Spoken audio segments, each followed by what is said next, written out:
I'm sure you've heard it before. You might have even said it. In fact, if you've heard it once, I guarantee you've heard it 1,000 times. Hook sets are free.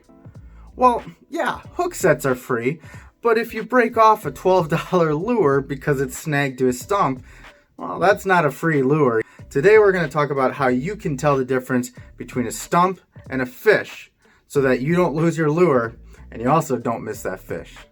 I'm in my basement today with a different style video, something I'm going to try out. Let me know down in the comments section if you like this, but I'm going to try and get into doing tips and tricks for maybe beginners or maybe something new for people that have been fishing for a while. But before I get into that, I want to address a couple of issues from my last episode.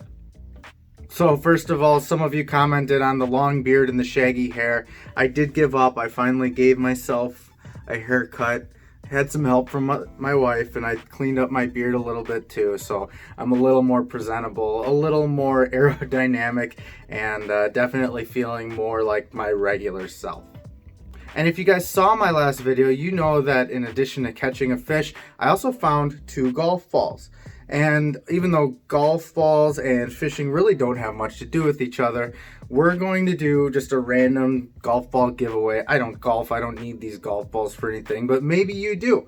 So let's try and get to 250 subscribers and I'll do a random golf ball giveaway because why not? People like free stuff whether they actually need it or not. So do me a favor, guys. Like the video, but more importantly, share the video with your friends. I'm on Facebook on 262 Fishing there. I have a page there. Make sure you're following that page. And every video I post, I put on that Facebook page, so it's super easy to be sharing my videos. Let's get me to 250 subscribers so somebody can get these golf balls, whether they need them or not. But now let's get into the heart of the video and the first of what I hope will be a pretty substantial series of how-to videos and tips and tricks. And today's video is talking about how I determine the difference between whether what I'm feeling is a bite or just a snag. And we'll use the clip from my fish catch last week to talk about it. So last week's fish is perfect because it was a small fish and so you couldn't really feel much, but I was using a lightweight rod, so that kind of helps.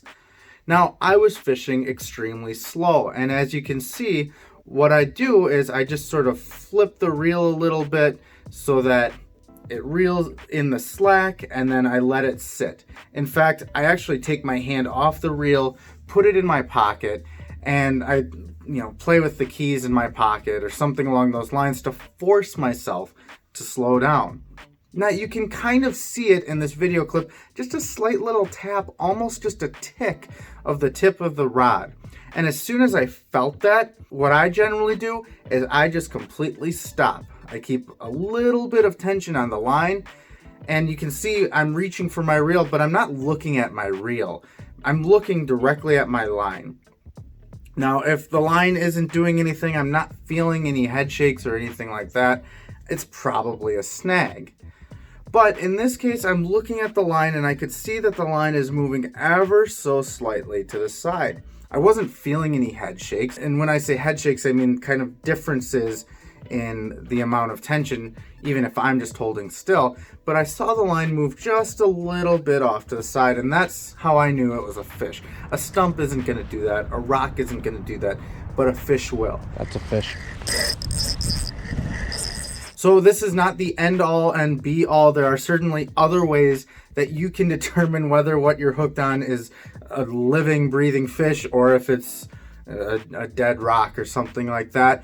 But if you have ways that you use to determine, am I on a fish or am I on a stump, comment down below so that everybody else can know, because we all get better if we all learn together.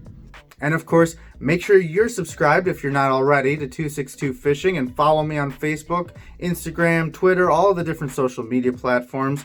And let's boost my numbers. Let's get up to 250 subscribers so we can get that giveaway going. And so you guys can get more videos on tips and tricks about how to fish. And again, whether you're new to fishing or you've been doing it for a while, but maybe I'll present something that is new to you.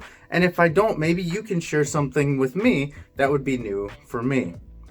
And of course, I am still working towards my goal of catching a fish in 100 different lakes here in Waukesha County. So if nothing else, make sure you're subscribed to see those videos too.